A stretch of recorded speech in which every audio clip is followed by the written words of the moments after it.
how we think we are when we do something like that.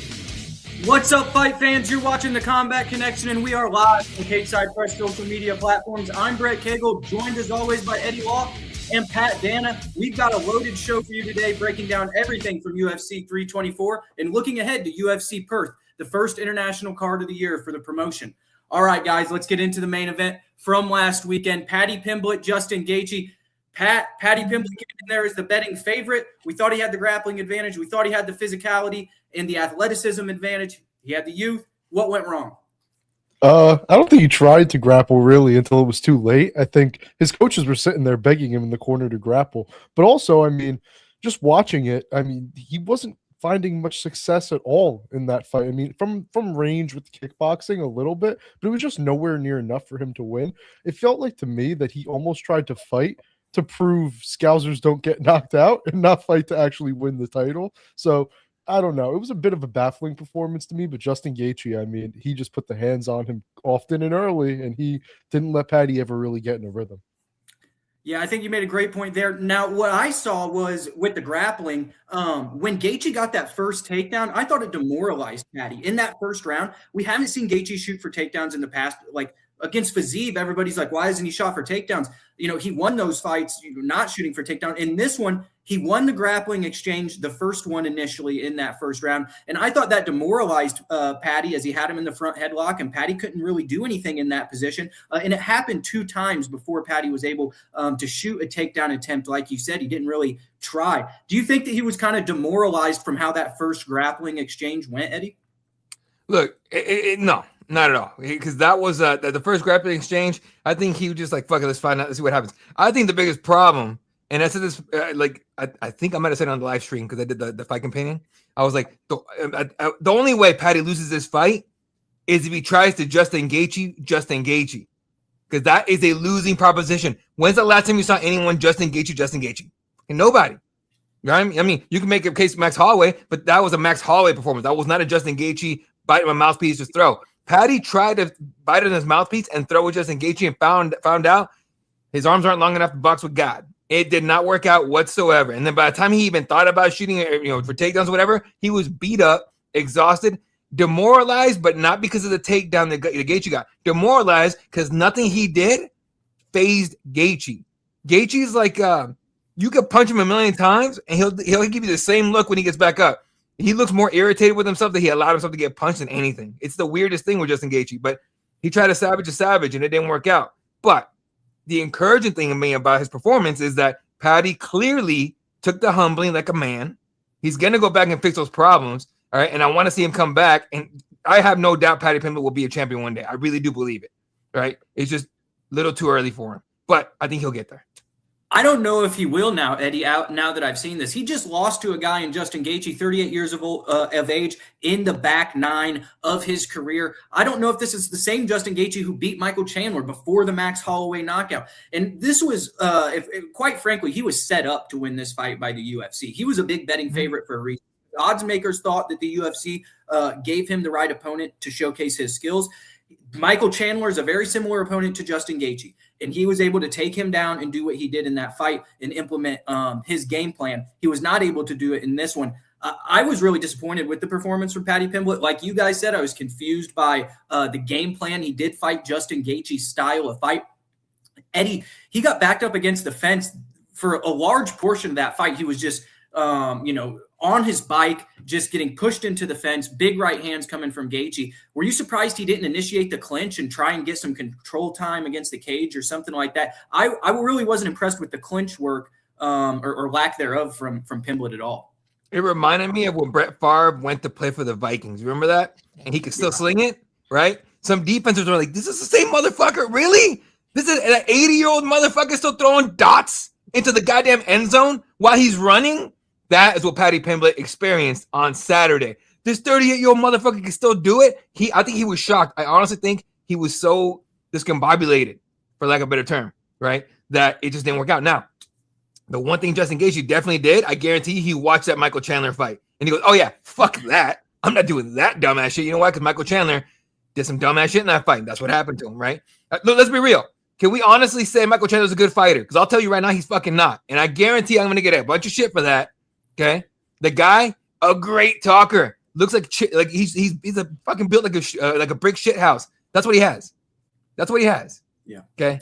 But if you look at his UFC record, it's shit. And I'm not saying he's a bad. I'm not like trying to crap on him, making he's trash or whatever. Dan Hooker and Tony Ferguson, I believe, are his 2 ranked wins. Correct? Exactly. And what does it even mean? Dan Hooker goes to war every single time. It's kill or be killed. And Tony Ferguson, don't break my heart like that, dude. Don't mention Tony Ferguson, man. That guy should have been a champion 3-4 times over. So, guys, the big theme of this whole event really was Ilia Topuria's absence, right? Mm-hmm. We have a title fight here. We have Arman Tsarukyan, who might be the most talented guy in this division. Some people think he should be the number 1 contender. Pat, I'm going to go to you on this. Justin Gaethje, obviously he won the interim belt. It looks like he may fight Topuria at the White House. Which way would you like to see the promotion go? Do you think that Arman Tsarukyan should actually get this title opportunity, or are you behind the direction that it's currently going towards Justin Gaethje? I mean, the whole time I watched that fight, I just couldn't help but sit there and think, damn, Ilia would knock both of these dudes out. Like the entire time I'm just sitting there watching and I'm just like, this is a title fight? Like this is like a bar brawl, which that's always the thing for Justin Gaethje, but Paddy was expected to be a lot smarter than that. And I don't know. I just feel like a 38-year-old Justin Gaethje doesn't pose the kind of threats that really make me question if he'd beat Ilia or not. I really have no doubt in my mind that Ilia would win that fight. So, I mean, personally, I'd like to see the Arman fight because then at least we can see Ilia against a guy who's well-rounded, who could counter his grappling, could maybe counter his striking a bit, and just stay smarter. Who's like, I don't know. I just think the Arman fight is a lot more enticing for sure. Yeah, I got to tell you, as a purist of it, I think that's the most competitive matchup. You're 100% right. Which way do you think they'll go, Eddie? And which way, if you were running things, would you go? In terms of what, the next title fight or for Justin? Next title fight. Would you go Justin Gaethje or Arman Tsarukyan? Justin Gaethje is the interim champion. Justin Gaethje. Look, Arman played himself. I mean, can we agree on that? He played himself. Okay. And I know a lot of everyone's like, yeah, at all. Okay. And then it wasn't just the Nina stuff, right? Everyone goes like, oh, he busted his back trying to, show off for Nina, whatever. It wasn't that. That guy, sure, I'm sure that didn't help. But I guarantee there was an injury that was already there before. That title fight that Dustin Poirier had to take versus Islam Makhachev. That's it. That's all you need to know. He turned down a title fight. I mean, guys scratch and claw. Freaking Marab had to kill 80 guys to get one title shot, for crying out loud, right? So, no, I don't go Arman. Personally, I don't go Arman. I go Justin, Ilia. Arman gets the winner. I think he's been punished enough, right? And this is all the UFC going, this, and that, and the other. But no, I do Justin first, and then the winner of that gets Arman. But I have a hard time believing that it's not going to be Arman Ilia, because just like Pat, Pat was saying, watching that fight, I was like, Ilia smokes these two dudes. It's not even close. Yeah, I think so too. And maybe they set up the Arman and Ilia to fight for later in the year. And maybe Justin Gaethje is the right guy for this White House card. And he might be the right guy for Ilia Topuria to come back against, right? When we saw McGregor come back from his layoff, he came back against Donald Cerrone, got that big win. Obviously, I'm not comparing Justin Gaethje to where Donald Cerrone was at in his career, but this may be, like to Pat's point, a lot of people are going to think Ilia Topuria would knock either of those guys out. This may be a layup for him comparatively to what Arman Tsarukyan would bring to the table as well. So maybe he is the right opponent for him to come back to. But fight fans, the total striking statistics were 200 for Justin Gaethje, 170 for Paddy Pimblett, 144 in significant strikes. Pimblett actually landed more significant strikes according to ESPN stat, 156 to 144. 3 takedowns for Justin Gaethje, 0 of 5 on takedowns for Paddy Pimblett, 5 minutes of control time for Gaethje, 0 minutes of control time for Paddy Pimblett. Guys, what do you think about that control time and the lack of statistics there in the grappling for Paddy Pimblett? I just think it's a bit, like I said, baffling. His coaches wanted him to take the fight to the ground. Every time he went to his corner, it was, Paddy, get the fight down. You could hear him in the corner mid-rounds, Paddy, get the fight to the ground. Just no reaction. No takedown attempts. I mean, he did attempt takedowns. I can't say he didn't. He went 0 for 5. But I think 2 or 3 of those were in the 5th round when he was kind of already beat. And I don't really know why he just wasn't listening. Obviously, they had a game plan in place, but it's just not what he was wanting to do that night. Yeah. Well, guys, we have to get to the co-main event here. We got a lot to break down on this show today. Sean O'Malley was able to get back in the win column versus Song Yadong. 2 losses in a row to Merab Dvalishvili. Obviously, the champion right now is Peter Yan. Had a split decision between him and Sugar Sean there before Sean originally won the belt. Sets up a rematch between those two for a title potentially. Guys, was this the most what did you think of this performance? I didn't think it was the most impressive thing I've ever seen from Sean O'Malley. I thought he probably gone out there and knocked Song Yadong out. But we're going to talk about it in the prelims. Umar Nurmagomedov didn't necessarily do himself any favors in terms of excitement either. So maybe you just shoe in Sean O'Malley on the White House card to fight for the title against Peter Yan, Russia versus USA, kind of build a little bit of a storyline there. But what was your guys' opinions of his performance and the potential shot at the title next? Go ahead, Pat.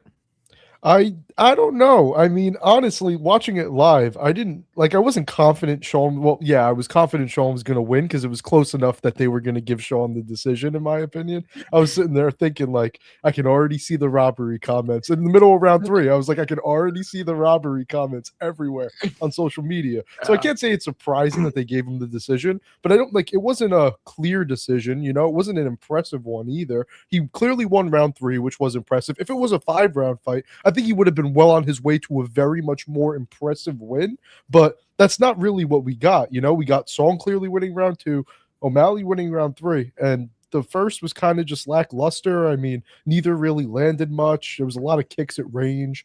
I don't know with that whole thing, but with the title shot, I know Yan said he had lower back surgery yesterday and expects to return in a couple months. So depending on when a couple months is, I don't know if he'll be ready for the White House. I don't know how serious the surgery was, but I could definitely see O'Malley being next for Yan. They want that rematch. They want to be able to market that and hype that up. So I think that's probably what's next.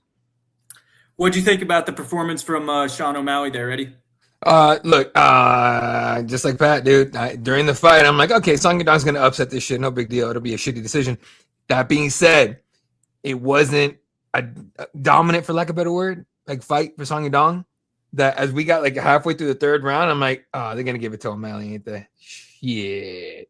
And then I remember like I was texting with some buddies, and they okay, full disclosure, I don't bet on fights. One of my friends put like $100 or something like that on a Song Yadong, and he's like texting me, I fucking told you, bro. I fucking told you. He's about to get his decision and beat him. I say, shit, I'm about how much money he's supposed to win. And then I texted him back. I'm like, sorry to burst your bubble. The UFC's not letting that happen. Yeah. He goes, oh, fuck out of here. I'm like, this fight's too close. And when they announced it, he just texted me, he goes, how the fuck did you know? I'm like, I cover this shit, dog. You know how many fights I've seen? Get out of here. So, as expected. Now, Sean O'Malley, you know, in the post-fight interview and in the media room and all that, he's kind of like, yeah, you know, it feels good to win, all that stuff. You got to think like that. But I wonder if watching it back, he's sitting there going like, ooh, maybe I didn't. Maybe it was a lot closer than I thought. So I don't know. I thought it should have been split at best. But I knew they were going to give it to Sean. Unless Song Yadong did something crazy like dominate or finish him, he was not going to win that fight. Yeah, I thought that the momentum in the fight shifted, obviously, in the back half towards Sean O'Malley. But to you guys' point, no one really ran away with this one. The striking statistics in this one, 67 for Sean O'Malley on total strikes, 69 for Song Yadong. Significant strikes, 48 for Sean O'Malley, 36 for Song Yadong, 3 takedowns for Song Yadong, good for 2 minutes of control time, none attempted there by O'Malley. But guys, I think that for this division right now, it's probably the fight that can sell the best. Yan versus O'Malley being for the title next. But for Song Yadong, I thought this was needed experience. He's not going to go anywhere. In the first half of this fight, he fought exactly how everybody wanted him to in his camp. So I thought that the takedowns looked good from Song early. I thought that he honestly gassed a little bit late, and O'Malley was able to put some of that volume on him in the 3rd to win that fight. But I'm not disappointed if Sean O'Malley goes and fights against Peter Yan next. I just wish someone would have made a statement on this card in this division, whether it have been him or Nurmagomedov. I think if someone would have came in here and finished their opponent, they would have been thrown into a title opportunity pretty easily, and wish that would have happened. Yeah, no, it was wild. Did we talk about the Umar fight yet? Or are we going to talk about it? No, we're going to talk about it. We got to talk about Waldo Cortes-Acosta next. Coming in here and knocking out Derrick Lewis. Some people are saying that the Black Beast threw the fight. He got knocked out by a jab. I think he got a little exhausted there in round 2, emptied the gas tank. But 46 total strikes here for Waldo Cortes-Acosta. Only 8 landed for Derrick Lewis. All significant were his strikes. Guys, how big of a player will Waldo Cortes-Acosta be in this heavyweight division, Pat? I mean, he's already a fairly big player. I think he's ranked number 5 now after this win. So this is definitely a big win for him. Definitely the biggest name he has on his resume now is Derrick Lewis. So that's always going to be huge.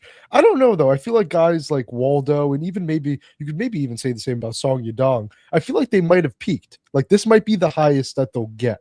Like number 5 in the division, maybe a couple spots higher. But I don't really see like Waldo being a champion at the weight class. I guess it really depends on what's going on with Tom Aspinall. But some people are even calling for Waldo to skip Gane and get the next title shot, or maybe just get an interim title fight with Gane. I don't know. There's a lot of stuff I've seen after this fight, but in terms of the performance, I mean, it was a basic performance out of Waldo. It was more just Lewis gave up.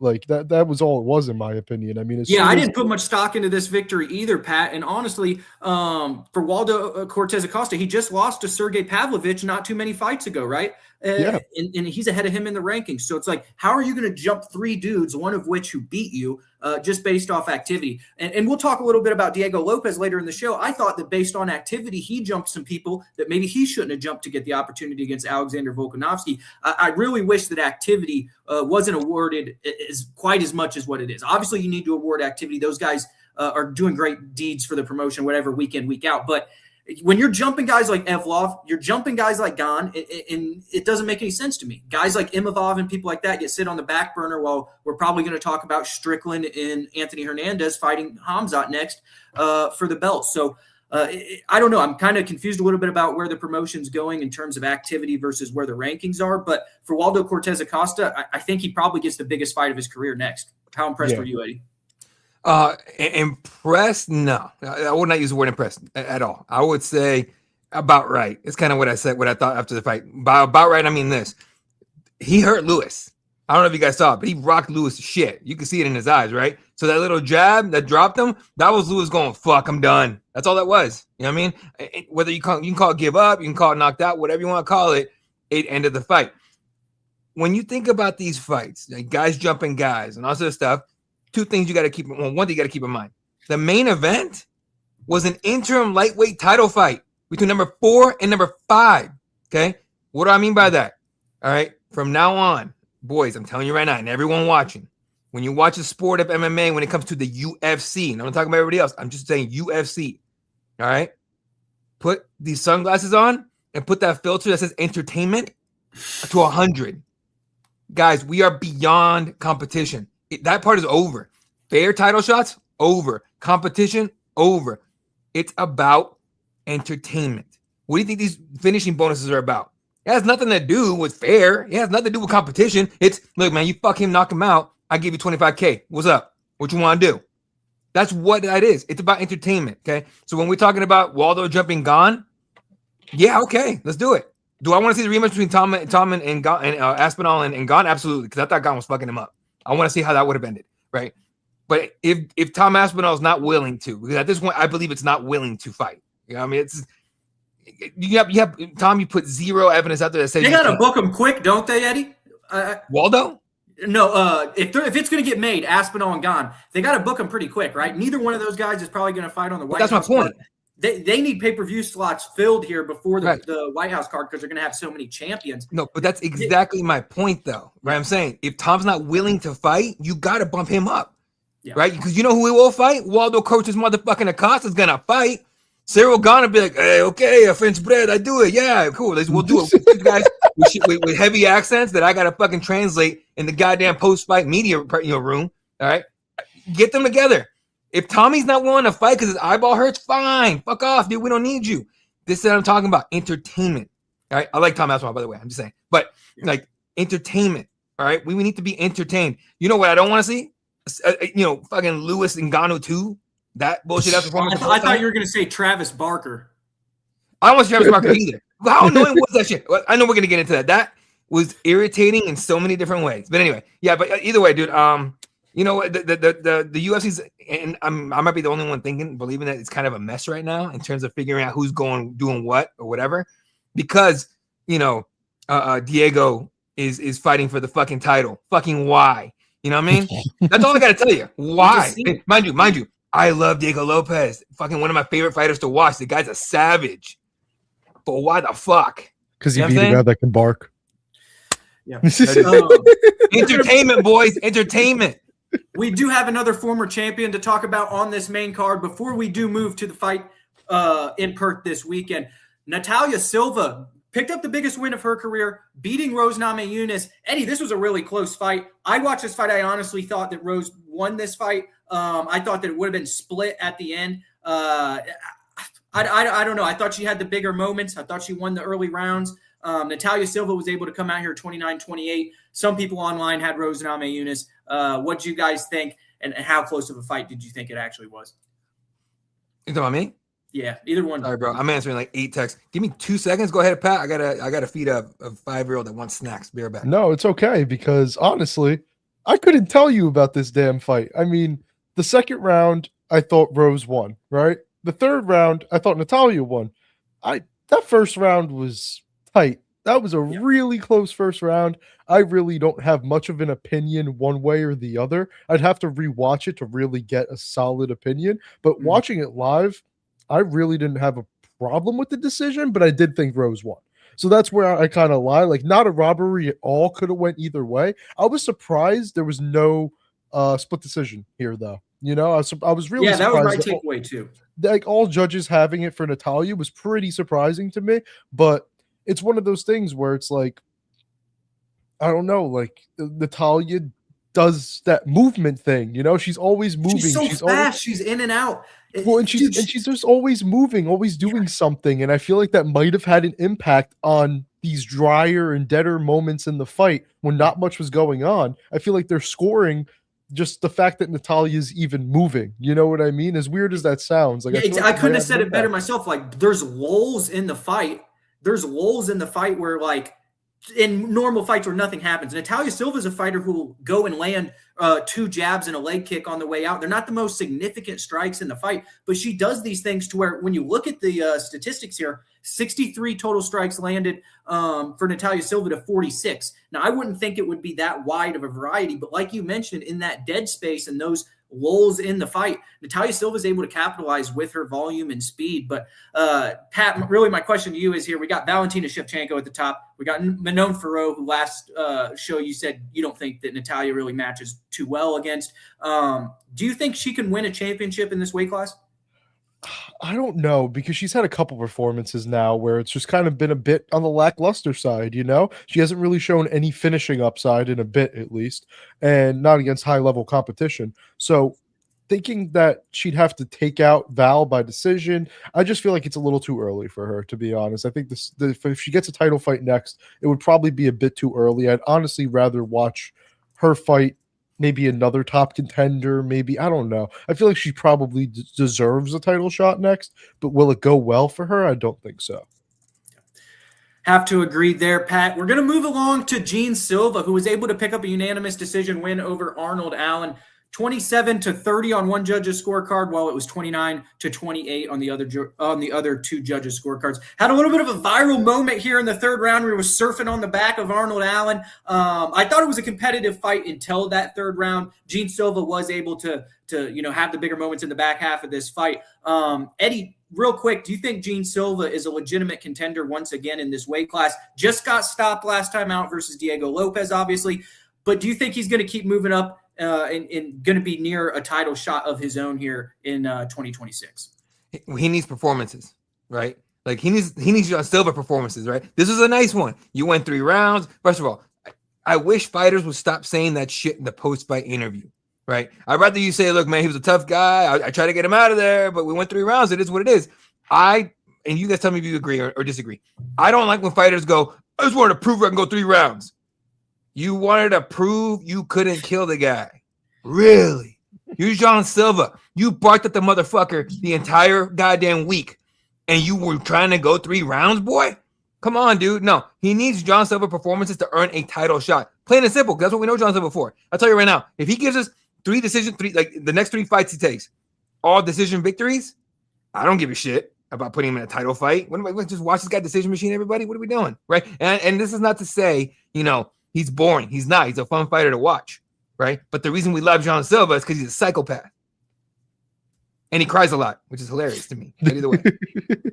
Pat, what did you think about the performance on the other end from Arnold Allen? Were you less than impressed from him? Obviously showed his toughness in this one. He is not a guy that's going to get out of there easy. Never been finished in his career. Still was not finished this weekend against one of the more dangerous guys in this weight class. What do you think about Arnold Allen's performance? I thought Arnold Allen fought a really solid fight. I thought he just faded in round 3 and stopped the activity. I thought round 1, he had a great round. I thought he won round 1. Round 2, Silva came back strong. But I thought in round 3, Arnold was just a bit too low volume, just a bit too inactive. And there wasn't a way he was going to win the fight at the pace it was being fought at with that little activity in round 3. I thought he fought a pretty solid fight, though, especially considering the layoffs, the injuries he's been throughout, not just the recent ones. I know he had shoulder surgery not long before this fight, but just his entire career, He's been a guy that's been very tough to beat throughout his UFC run. His losses are only to the best. And I think that Silva getting a win over him is massive, honestly. Whether it was a decision or a finish, whatever,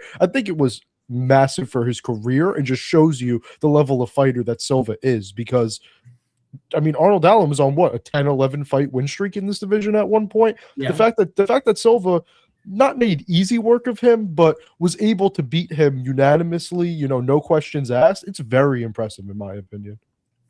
Yeah, I think so too, and I think it shows a little bit to the cardio of Gene Silva that nobody's really seen yet, because Arnold Allen was able to win that 5th round against Max Holloway and has shown tremendous cardio throughout his career. He faded in this fight against Gene Silva. So Gene Silva obviously had enough energy to jump off his back and do some theatrics in the 3rd round. So all credit to him and his preparedness for this. Gene Silva did prepare with the Fighting Nerds for this one, right? He stayed with the Fighting Nerds. I know that a couple of guys did leave, but he was there.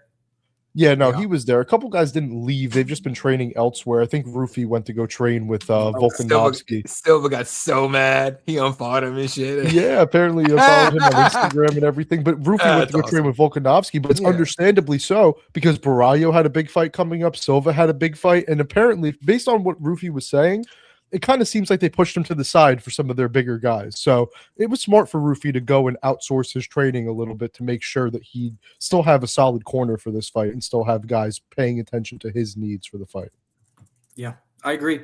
We're going to move on here to Umar Nurmagomedov, who hoped to get a title opportunity after his win versus Deiveson Figueiredo. This was a shutout performance. It was 30-27. It was vintage Nurmagomedov from the playbook of Khabib, but guys, it wasn't the most impressive victory. And Umar recently has been on a streak of not being able to finish fights. Obviously, he had that devastating finish versus Hani Barcelos, who's his one fights in his own right and is a competitive guy in this division. But when you go against a guy like Deiveson Figueiredo, coming up from 125 pounds, he had been finished by Corey Sandhagen previously last year. You got to get this guy out of there, right, Eddie?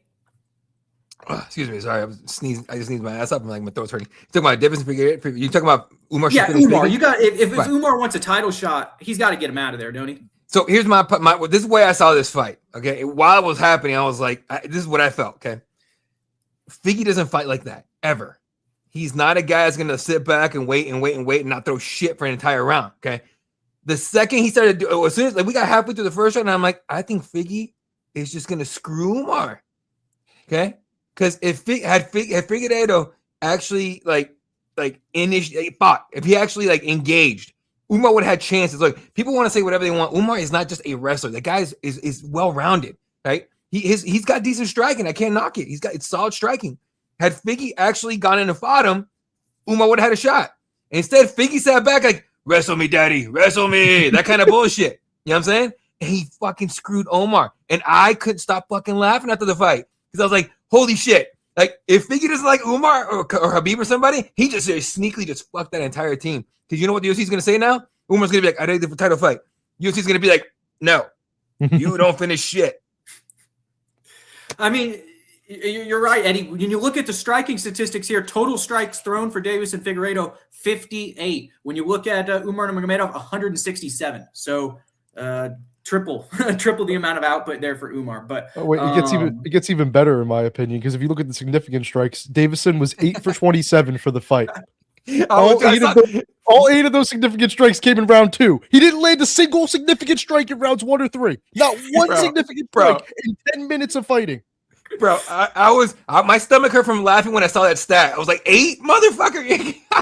And they were all in round 2, and I'm pretty sure they were basically all in that same exchange where he pushed Umar back. You know what I mean? Like, that was a really good moment for Figgy, but it's literally the only thing he did for the entirety of the fight. And you could say, oh, Umar was wrestling, whatever. Umar had less than 5 minutes of control time. He had 1.5 minutes of control time in round 1, and Figgy still didn't land a significant strike. It's like it wasn't it really. I don't know why Figgy took this fight if he was just not going to fight. But I guess, like, to Eddie's point, maybe he was just trying to screw over Umar. You never know. Hey, you know how Dana was talking about, I take care of the guys. I have a feeling someone got a check in their mailbox like, thank you for saving us from that Umar shit. Get out of here. If Dana was still paying attention to the UFC, which I don't think he is, but whatever. We'll move on to the prelims here. We do have to get to the UFC Perth card that will be coming up this weekend. We got a little bit of news for you guys as well. But Ateba Gautier goes to a decision for the first time in the UFC against Andrey Pulyaev.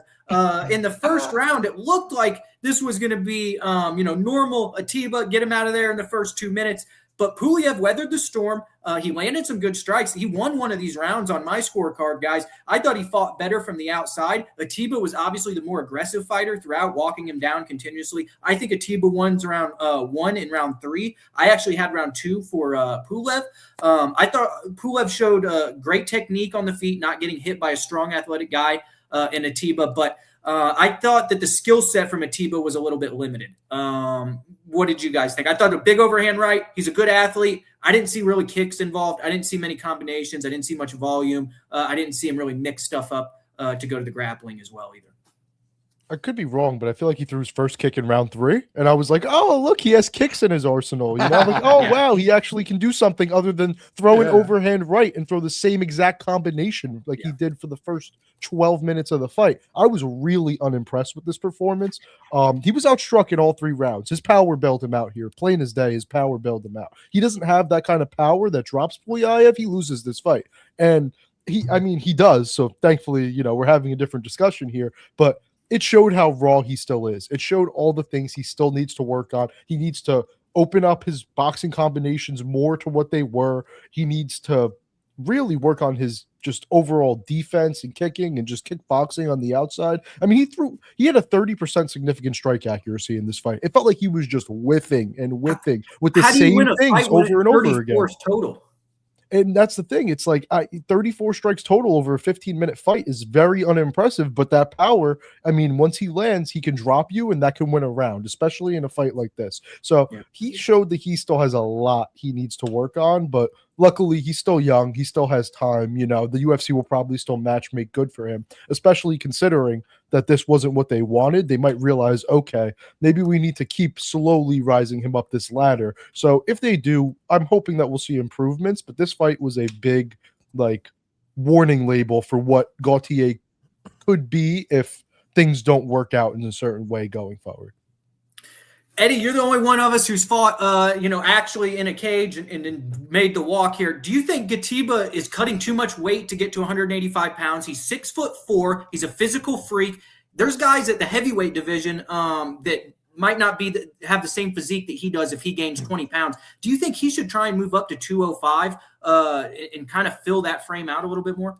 Yes, absolutely. Weight cutting blows. You kidding me? Well, people don't talk about the ugly part of weight cutting is all kinds of liquids coming out of every orifice on your fucking body. All right. It's the worst shit ever. And then you killing yourself to make the weight. Right. I mean, we've seen rest in peace at Rumble Johnson, but Rumble fought at 170. At 170. He missed weight at 70. He missed weight at 85. Pretty sure he missed at 205. Okay. That was a giant human being that had no business. Right. But what did he have what did he have that got him all those fights and got him a bunch of wins? Power. Accuracy. The problem is we're in a new age now. These guys are different. Everyone knows how to roll with punches. Everyone knows I got to weather the storm for a minute or two. I'm not going to freak out. As long as you don't knock me on this first round, I'm going to fuck you up. Right. And so Ateba would have been a champion 15 years ago. No problem. No problem. Right. Now, I know Rumble didn't pull it off, but it's because of the weight misses and all that. And really bad luck. And again, rest in peace, Rumble Johnson, one of my favorite fighters ever to watch. But Ateba is in the same mold in my mind. So I think if I'm him, I go up to 205. I'm a big dude. I don't have to even put on muscle anymore. I'm good enough. Just work on the skill set.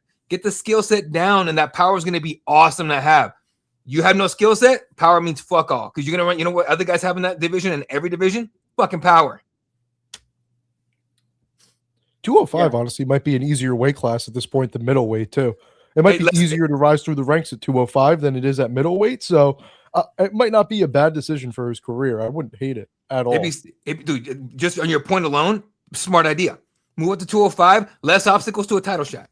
That's even what Jilton Almeida did. I mean, he's a true 205er, but he was like, oh, heavyweight's pretty easy. Let me go up there. And now he's top 5. So. Bunch of fat guys that can't wrestle or can't grapple. Let's go. Yeah, exactly, though. It's that kind of thing where it's like sometimes moving up the weight class might just be the better move, even if the weight cut isn't the issue here, it still might be the better move. Yeah, agreed. Yeah, I agree as well. A physical force is Ateba Gautier, 6'4" in the 185-pound division. We'll see if he moves up to 205 in the future. But guys, a fight that was at 205 pounds, Modestas Bukauskas. I got to tell you, I lost my buddies a lot of money. And Nikita Krylov here dominated for 3 rounds, and he ended up knocking him out in the 3rd round. I told everybody that he's 6-1 since coming back from Cage Warriors. He's a better athlete. Nikita Krylov just been knocked out. There's no way that Nikita Krylov goes in here and knocks out Modestas. Boy, was I wrong. Eddie, where did it go wrong for Bukauskas? I think personally that he's just not skilled enough. It's hard to say that. He's a great athlete. He will beat the guys. He's a superior athlete. But when he goes up against guys who are equal his athleticism, he's not as skilled as Nikita Krylov, and it obviously showed on Saturday night. Yeah, honestly, I think he looked nervous. I don't know if you guys thought that at all, but he looked weird, like nervous and everything, like first day of school kind of vibes. It was really weird. And he didn't fight to his potential. He didn't fight like Modestas fights. Like I've seen almost all of his fights before, whether I looked them up online or watched them live or not live, but while we were watching UFC. But I was like, he is not fighting a Modestas type of fight at all. And he's letting Nikita do whatever he wants. And Nikita was doing whatever he fucking wanted. Right. And the fight was still dog shit boring compared to the other fights, if we're honest about it, right? And it was good for Nikita to get a finish in the 3rd round. That was cool at the buzzer again and everything. But I was really disappointed in Modestas. He fights way better than that, like a lot better than that. So I'm expecting to see a big bounce back fight for him. And Nikita, I'm not gonna call it a fluke. The guy's a good fighter, but depending on who he gets next, he's gonna get wrecked. Like he's good, but he's not that good. Well, I kind of agree with both of you. One, I was screaming in happiness when Krylov got the KO because I've been a big Krylov fan for a while, and seeing him win a fight, like it's the first time in a couple of years. I was very happy to see. But I mean, I think it was a mix of 2 things. I think it was one, a mix of the skill jump. The last guys he's fighting aren't as skilled as Krylov. But then when it comes down to it, you watch that fight. Every time Modestas threw something or landed, it looked like Krylov was ready to get knocked out by it. I think his chin is shot. I really do. And I think it's one of those things where it could have been a skill jump for Modestas, and he might have not been as ready. But at the same time, Krylov was beatable in this fight for him. And if Modestas was a bit more active, maybe if one of those punches just found the chin better, we could be talking about a completely flipped result here. But I mean, I kind of agree with the fact that, Krylov's probably going to lose his next fight, depending on who is against. Hopefully he can get another rising guy that, there's another skill gap with or something. I don't know. But it was really good to see him get a win. I was very happy to see him get a win, especially, as emphatically as this one was gotten, seconds left in the fight. Yeah, absolutely. The buzzer beater finish there from Nikita Krylov with 3 seconds remaining. And like you mentioned, Pat, I thought the skill gap there was due to the lack of output from Modestas Bukauskas. We saw him as an athletic guy use the straight 1-2, but outside of trying to land the big right hand down the pipe, he found nothing. And he had 43 strikes over 15 minutes, and he attempted 111. So you can do the percentage there on your own. He's just not finding the home for anything that he's throwing. He threw 3 leg kicks as well for the entirety of the fight. 3 to 25 for Krylov. God damn. All right. Well, fuck. Yeah. I mean, you got to come with some tools in the shed at some point. Well, and he only landed 2 body shots too. It was all headhunting. All headhunting. Yeah. But we got to move down the card here. We're going to run through the prelims real quick. Out of all these, I want to talk about Josh Hokett. We were both there at his debut. We've seen him in Bellator. Pat, you've talked with him numerous times. This guy comes in here and just dispatches Denzel Freeman. This was an ass beating. This was not close. There was no time in this fight where Denzel Freeman looked like he was in any position to do anything towards victory. Josh Hokett went in there, put him on his ass, and really just beat the shit out of him, quite frankly. Now, afterwards, there was the press conference with Joe Rogan. He goes on the spiel. He's kind of adopted this character, Colby Covington-like, Chael Sonnen-like. What do you think, Eddie, of the persona on the mic? And I personally was very impressed with his skill set in the cage as well. I love watching him fight. It's fun because he won't let you breathe, right? His game is to suffocate the shit out of you because he knows if he puts his gas tank against yours will break. It will break. That's the thing about Hokett. Again, the whole thing, everyone's like, oh, he's a defensive lineman, whatever he was, edge runner, edge fullback, actually. Fullback. Oh, okay, yeah. Sorry, I'm thinking about somebody else. My bad. So again, football player, like you got to have cardio, all kind of stuff, right? So he's a tough guy. He's got cardio. He clearly works out. He clearly has a plan. All right. I can't help but think like, man, you jacked fucking Randy Savage's like shtick, dog. Like do something different, man. Now, I'm not a huge pro wrestling guy. Like when I was a kid, I was, right? But so watching that, like I felt a little bit of a cringe, but I'm like, this is genius. And I'll tell you why. Who doesn't remember this motherfucker fighting, right? Who doesn't remember the weird shit he yelled on the microphone? Now, if you watch, I don't know if you guys watched the post-fight interview in the media room, right? But he had a translator. He had a guy named Jared translating for him, okay? Right? Even though my write-up for his fucking post-fight was dog shit because all I was saying was happening, I'm like, all right, well, this shit was silly, so this was what happened. It made my job harder. But if you watched it, you remember it. It is exactly what you need to do when you're in the UFC, okay? You got to be memorable. You could be memorable for being a bad motherfucker in the cage, all right? Or you can be memorable for being a bad motherfucker in the cage and saying some weird-ass shit. It worked out. I'm not hating on this game whatsoever. All right. He's just playing a character. Do your thing, dude. Now, the Brittany Griner thing was weird. I was just like, really? No one even remembers her. Like, no one cares. Like, you really went back to some shit is that bugging you that much, Josh? But again, who doesn't remember that Josh Hokett fought that night? Genius. And a heavyweight. Bravo. Bravo. Even if you stole Chael Sonnen's lines. Bravo, motherfucker. You did it.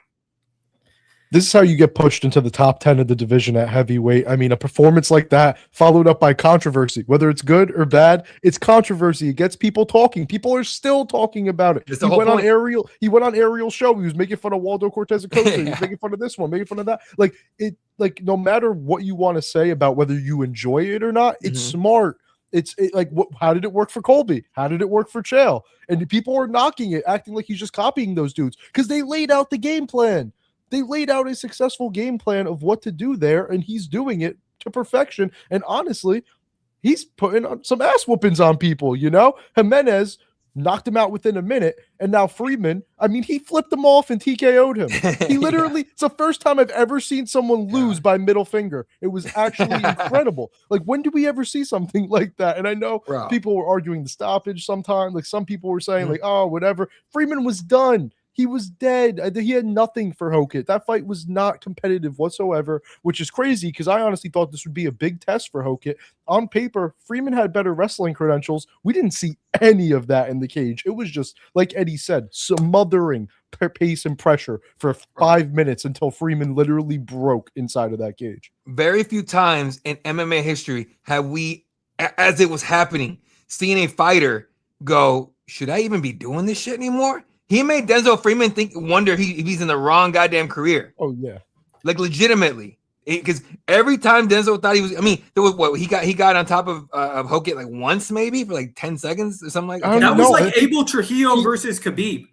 There you go. I don't even think he got on top of Hokett. I think it was like he tried to take him down, and then Hokett immediately reversed him out. He reversed it. Yeah, there you go. That was the level of success he had against Josh Hokett, a guy who, for lack of a better term, came from the same level as him. They're both LFA guys just making it to the UFC, right? And Josh dog walked them like he's been in the UFC for 10 years. Denzel Freeman's at home right now thinking, oh, shit, should I be doing this shit or should I go get a day job? Because goddamn. I don't think that he should be thinking anymore. I think the UFC should send him packing because that was absolutely abysmal. Now, guys, when I looked at the ESPN stats for this one, you won't believe it. Guess how many strikes were landed by Denzel Freeman in these 5 minutes? Damn! Oh yeah, that's right. He was running the whole time. Zero, not one. This was a shutout.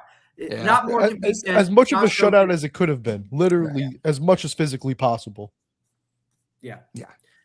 Absolute domination for Josh Hokett. We're going to have to watch him moving forward. He called out Waldo Cortes-Acosta, the deadbeat father, as so he claims, to 9. But we'll have to see if that fight get built up into anything. But I think Waldo will probably get a top name after that. Pat, is there a guy you'd like to see Josh Hokett tested against next? Is it a Marcin Tybura? Is it one of these Spivak type guys? Is there somebody there who you think would be a good testing tool for Josh Hokett? Well, I do just want to say, to Hokett's credit, he did tweet out earlier today that he was wrong about Waldo being a deadbeat father, and that he now has switched his sights onto Walter Walker again. Which, I mean, come on, God. You got to make that Walter Walker fight. Yeah. I mean, they obviously don't want to give Walter Walker anyone in the top 15, or else they would have already. So why not have him go against Hokett and make a fun fight? You know, something like that would be awesome in my opinion. But if not, I could see him fighting a guy like Tybura. You know.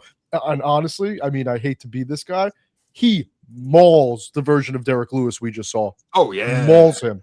So, I mean, even that kind of fight, that would push him right into the top 10, you know? So something like that, honestly, would be pretty interesting, in my opinion, just to get him as high as possible, see what his ceiling is in this division. I think so too. There was also a big knockout win for Ty Miller. We will touch on that when he returns to the cage, but he did get rid of Adam Fugit, whose record is now 11-6. So, or I'm sorry, 10-6. He will probably be exiting the promotion. But guys, we got to talk real quick about the weigh-ins from last week. Cameron Smotherman collapsed. We haven't seen this yet. It was live on the UFC streaming page there. And it brings up larger concerns about what we were talking about earlier with weight cutting, whether you need to be cutting as much weight as what these guys do to get down to weight classes. Here you guys can see it.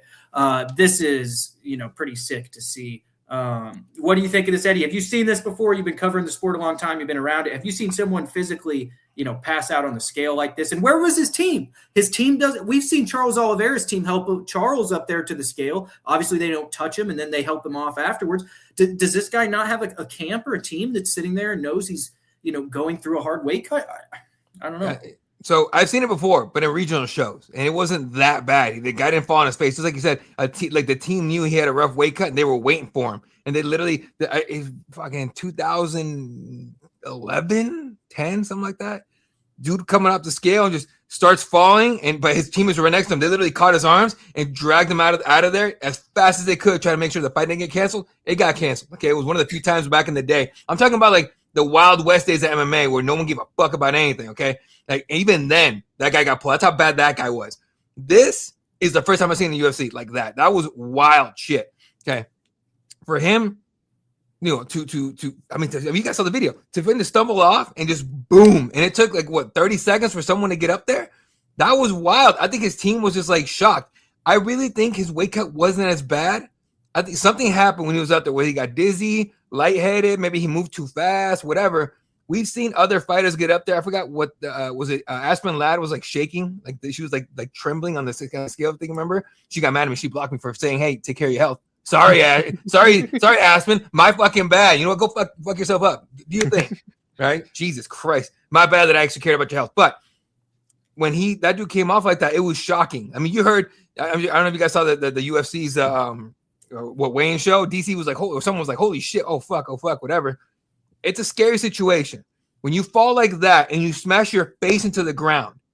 That is some next level shit, right? And then they try to stand him up. And they had to put him back down.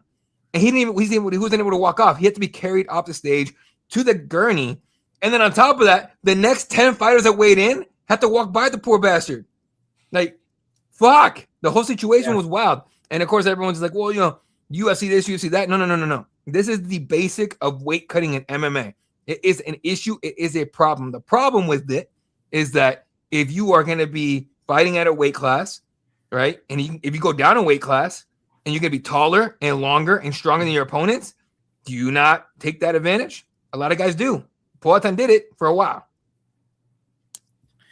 Yeah, a lot of great champions have utilized that length advantage and dropping down in weight to be weight bullies per se. I mean, Paddy Pimblett, we look at Paddy Pimblett. Paddy Pimblett's a very big lightweight, so a lot to be said there about weight cutting and concern for fighters and all of that. Pat, do you think this was a preventable situation? And what could the UFC guys do to make sure something like this doesn't happen again? I don't even know how preventable it was, only because Smotherman's always been at 135. That's one of the first things I checked was Like, did he move down at some point? No, he's fought at 135 in every career fight. The only time he looked rough on the scale was the last time he fought against Ricky Simon, and that was on short notice. So I'm not even going to fully say like, oh, like that was I don't know what was up with this one. Eddie might be right that it was an external factor of some kind. Maybe he, maybe once the lights hit him, he just like blacked out. I really don't know, but I'm just going to say he's very lucky. He is very lucky that the injuries were as minor as they were, because as someone that's passed out in the exact same way, I have a fake front tooth now because of that. I fell on my face and swallowed half of my tooth, woke up choking on it. You know what I mean? He's lucky that the injuries were as minor as they were, because that is not a good thing to happen at all, of course, but it looked horrible. It genuinely looked horrible. I'm happy that he's all right, but talk definitely needs to be had now of him moving up. They might have to force him to move up to 145 pounds, because, how could you even risk something like that happening again? Yeah, it was just such a bad optic for the promotion that you're probably right. They may have to have that conversation at some point there, guys. All right, let's move on real quick. We've got the bonuses. They did rise significantly, $100K now per performance bonus, $25K per finish. Now, the promotion did sign this big deal with Paramount Plus, which obviously Justin Gaethje was vocal about in media today, saying he didn't get paid $1 more. Well, he comes out vocally and says this no less than 48 hours later. Dana and the UFC come out with a new payment structure for the bonuses, maybe appeasing fans and some fighters alike. Guys, I hope there's more, and these guys are getting more money on their guaranteed, contracts.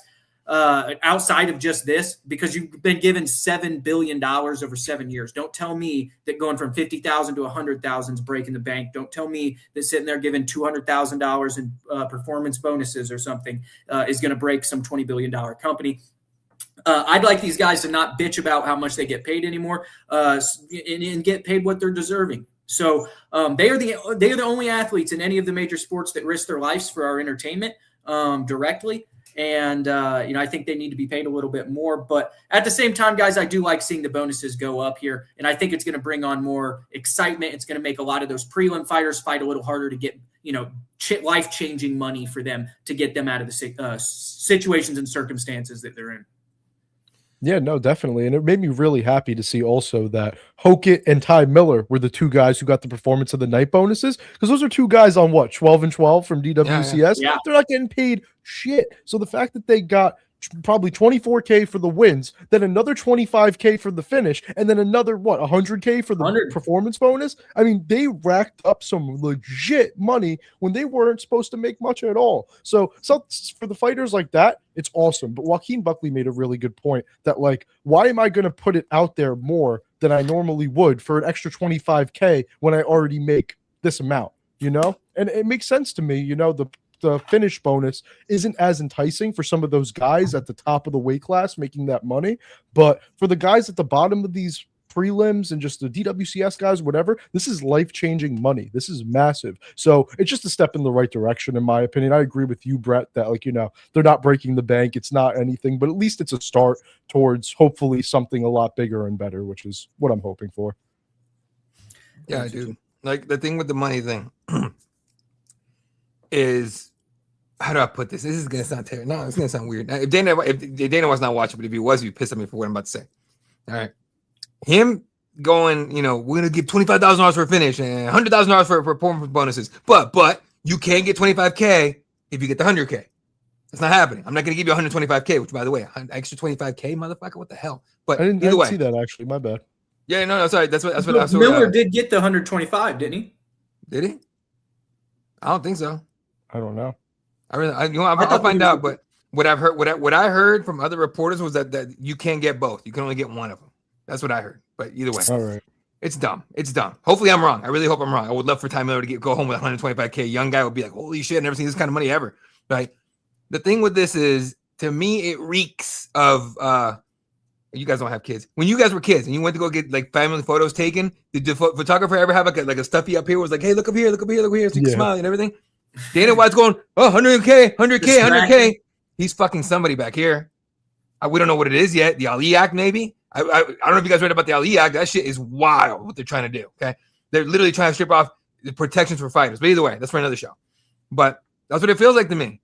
And it's like, oh, Dana's finally doing it. You could have been doing it. Like freaking one championship for whatever you want to say about one championship.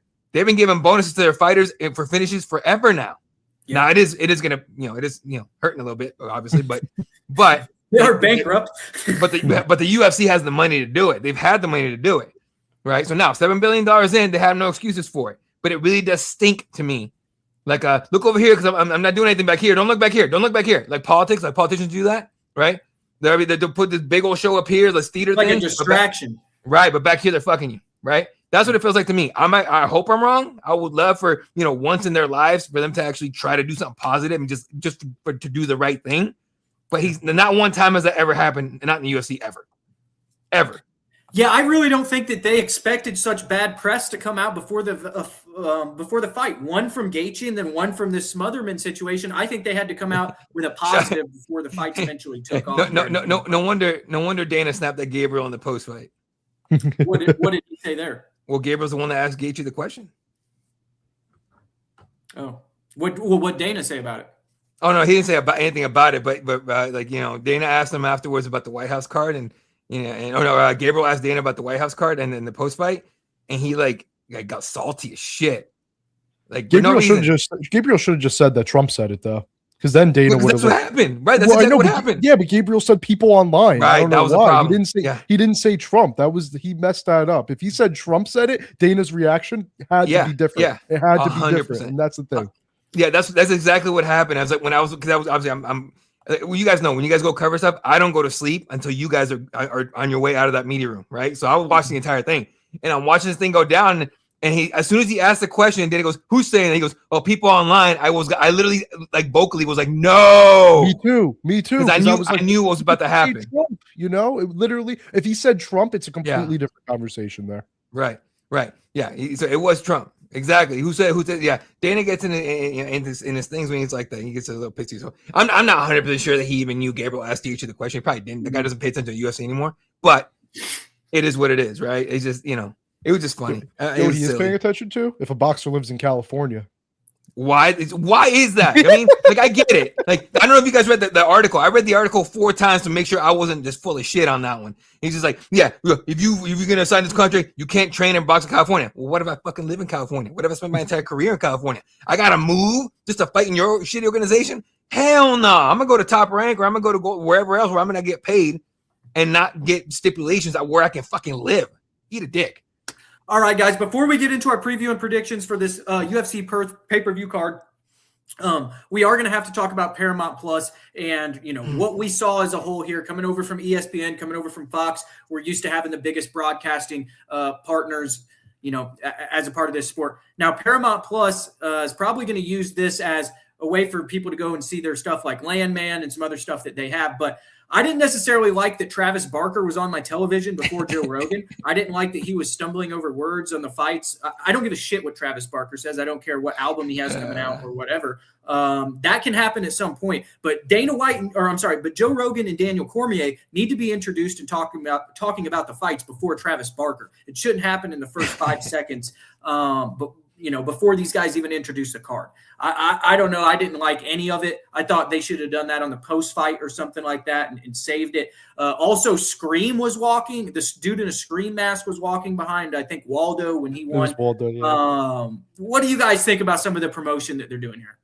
I mean, I thought the Scream one was kind of smart, to be honest. I thought that was kind of cool. They had a guy in a Scream mask kind of stalking Waldo Cortes-Acosta as he left the ring, so that was kind of funny. But the Travis Barker one, I don't know how much I love that. That was a bit weird, especially like you said, because that was one of the first things we saw. It's different to have an ad, but it's fine to have an ad, but it's different when it's the first thing people see when they start watching an event. So I thought that was odd, but I thought they did all right with some of these ads. I thought, I think they're going to need to have a lot of ads. Paramount is going to need to have a lot of ads to recoup some of the money that they spent on the UFC. So I know people were complaining about how many ads there were and stuff. The only thing that really annoyed me is that it was in between rounds of the title fight and stuff. That's really all that annoyed me, but I expected a lot of ads. I expected this, this is just how the entertainment industry works, especially when a massive new contract is signed like that. So it didn't really upset me too much. And I thought, like I said, the Scream one was clever, but there's definitely ways they can work on it and hopefully make it better in the future.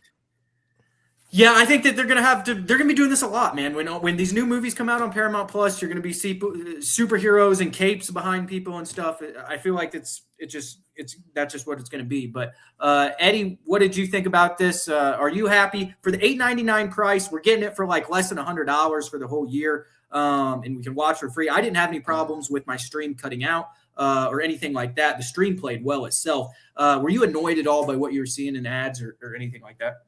Just like Pat said, it was the in between round shit. I like hearing the corner work because I like to hear whether they're gonna get good advice or bad advice. All we get was afterwards, Joe going, "I don't like what his corner said. He said blah blah blah, whatever the fuck." And DC's like, "Well, I think his corner said the right shit," and then just fighting each other for an hour. Meanwhile, we're sitting here going, "What the fuck did the corner say?" We have no idea, right? So yeah, I got 100%. Now, the first of all, stop trying to convince me that these like celebrity motherfuckers give a shit about the UFC. Stop it. They asked Travis Barker, "Who's your favorite fighter?" I like all of them. I like all of them. I respect everybody. I like all of them, right, guys? Almost like he's looking at Cruz like, "Give me a name, please. Save my life. I am dying here." Okay, that's one. Two, the ads during the actual fight to me have always been bullshit. Back when people were paying some people were paying $80 or whatever the fuck a pay-per-view. I was like, it's a pay-per-view. Why am I getting fucking ads? That is fucking bit. I say it like that just to send the point out there because for some reason Dana goes, "Well, it's $8.99 now. Just stop bitching and complaining." It was $80.99 before, motherfucker, and you still gave me goddamn ads. The Whopper, fuck are we doing? Whopper, chicken, Whopper. Every fucking and the same ad over and over and over again. I get it, ESPN Plus and all that shit, but still, couldn't you work that in the contract, dickhead? But either way, like now that it's this, now that we're not paying pay-per-view money, great. You know when I want the ads? In between fights, okay? Instead of going to the desk, and I love hearing Dominic Cruz talk. I love hearing Michael Bisping break things down and all that. Okay, fill that time with ads. 80 ads in a row. Could give a shit. Give me all the ads you want to. You know what I don't care about? The little promo videos. You know what I don't care about? People, the desk going like, "What did you think of this fight? What did you think of that fight?" I watched the fight. I know what I think of it. I do not care what you think of it. Okay, if it's gonna be in a numbered event, skip all the middle bullshit. Stick all your ads right there, and then during the fight, it's a fight. Let's watch the fight. You know what they don't do during in the NBA? If someone gets fouled when they shoot free throws, they don't put up fucking ads, right? When there's a flag thrown and a penalty, and the refs are really going like holding on the Cardinals because they always penalize our asses, right? There's no ad playing then. The fuck are we doing? Again, it's me making a huge deal of a small thing, but production and presentation absolutely matters. And if you're gonna fuck that up, what else are you gonna fuck up? Yeah, and one of the things that Dana White and them have prided themselves on is that production. So I'm sure that's something that it'll change. He'll fix it. Yeah. Well, he'll fix some of it. He ain't gonna get rid of the ads. Trust me, that's just always gonna be there. But at least it'll be a lot more palatable, for lack of a better word. All right, fight fans, we move in from UFC 324 fight week to UFC 325 fight week, the first international card of the year from Perth, Australia, where we have Alexander Volkanovski taking on Diego Lopez for the second time. 145-pound title here on the line. Obviously, Ilia Topuria, the man that knocked Alexander Volkanovski out cold, moved up to 155 pounds currently, one of the top pound-for-pound fighters in the world. Guys, we've seen this matchup in the past. Volkanovski was able to come out victorious. What do you think about Diego Lopez jumping guys like Mosvar, who's beaten him, but jumping guys like Lerone Murphy, who had the knockout of the year last year? Me and Eddie both thought Lerone Murphy should have had the title opportunity at this weight class. Pat, what do you think about the matchup first before we get into it stylistically? If you want me to be honest, it simply feels like a UFC not getting the result they wanted the first time and just immediately trying again. That's all it feels like to me. It's not a very necessary fight, in my opinion, but it also is one of those things where the UFC didn't get what they wanted and still want what they wanted. Yeah, dude, look, I love Diego Lopez. I love how he fights. I love that he's gone from Brazil and he's embraced Mexican culture. I'm a fan. I love watching Diego Lopez fight. It should not be Diego Lopez in there. All right. And I'll give you one more. It shouldn't be Movsar Evlov either. The guy's talking about finishes and he doesn't get one ever. Okay. Now, if you ask me between Diego and Movsar deserves 100%. But again, forget deserve. It's all entertainment. How are you going to jump my boy, Lerone Murphy? How after what he did in Chicago to your new hotness name coming in, everyone thought, the UFC thought, right? That Pico was going to come in and maul Murphy. And Murphy sent him to the shadow realm. How is it not Lerone Murphy? I don't care whether you think he would actually have a chance against Volkanovski or not. It doesn't matter. It should be him in there. And it's not. Entertainment. So I 100% agree. The first time around, they didn't get the result they wanted. Now they're going to give him another shot. You know what's going to happen? The same damn thing. Yeah, I was going to say that we can go into the breakdown of the fight, but I really think that Alexander Volkanovski wins a decision here. Maybe Diego Lopez makes it a little closer than last time. Maybe it's split. Who knows? Volkanovski's a bull, man. He's going to come forward here. He's going to be aggressive. Diego Lopez is going to try and fight from the outside, use that creativity and length. Obviously, if it goes to the ground, Diego Lopez does have submissions. We saw that against Dvojev. He was able to threaten triangles against a very good grappler who was smaller in stature, just like Volkanovski. So he does have some things going his way in this fight.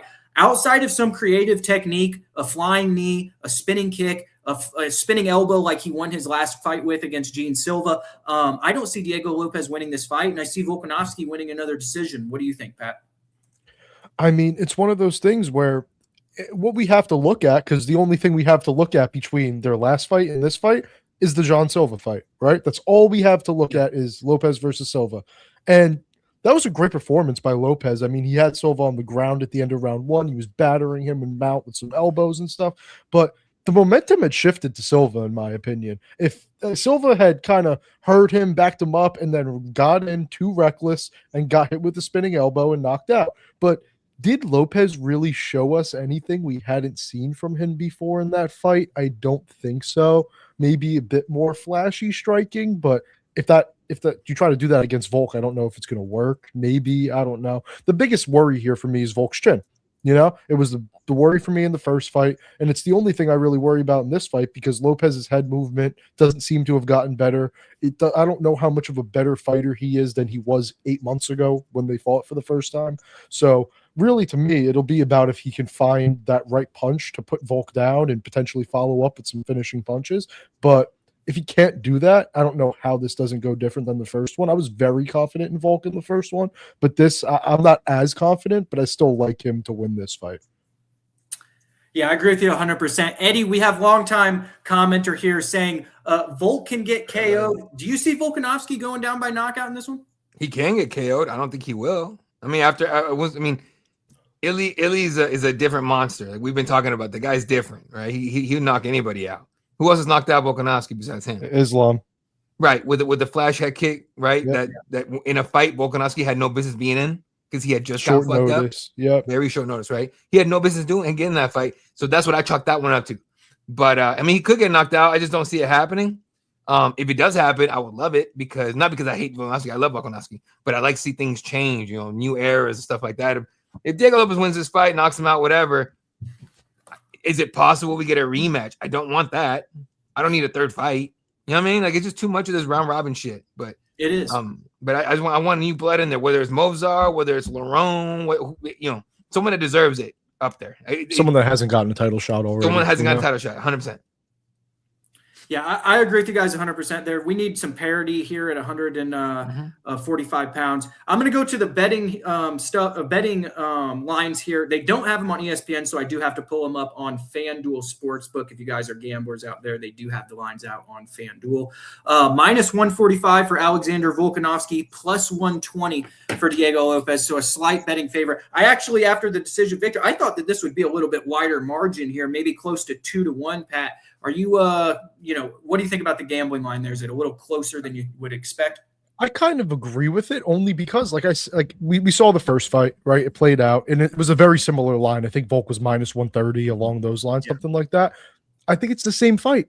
Is Lopez going to be able to catch that chin? Because he did catch that chin a couple times, and he did drop Volk at 1 point or 2 points in that fight. So he was able to land some hands, but it's the same fight to me. So honestly, no, I really don't think the betting line surprises me. I think maybe as the week goes, we might see Volkanovski get steamed a little bit more, but I really don't think the betting line should be much different because I think it's the same thing we saw 8 months ago in a similar betting line.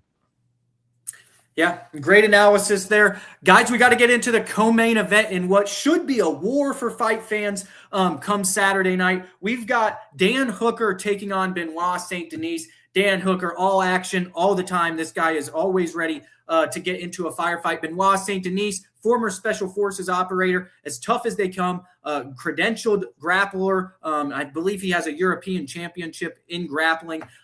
This guy comes from France. He's one of the best fighters from his nation, but he's going to have to go on the road to beat Dan Hooker in this contest.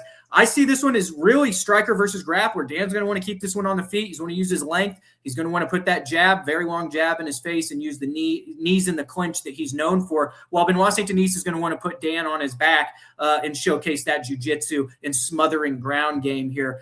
Guys, I'm going to take Benoit Saint-Denis in this one. I think that the grappling – listen, I think that his skill set is stronger than Dan's. I think Dan is a good striker and he is tough, but I don't think he's as good of a grappler, or I'm sorry, I don't think he's as good of a striker as Benoit Saint-Denis is a grappler. And I think that Benoit is too physically strong for Dan Hooker, and he's going to be able to get him to the ground and impose his will at times.